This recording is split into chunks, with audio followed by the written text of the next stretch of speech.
Hi everyone, Cindy Squirrel here. Well, Team Will It Grow. I haven't really accomplished much so far, but this is my weigh-in for, well, I had April, a couple things in May, and then June. Now, can you tell what I used to do before I retired?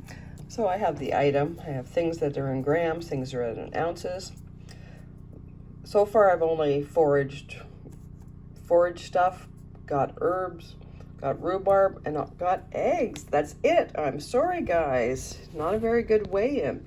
Hopefully next month there'll be like carrots and potatoes and, you know, heavier stuff. And then in September maybe pumpkins and squash, heavier stuff.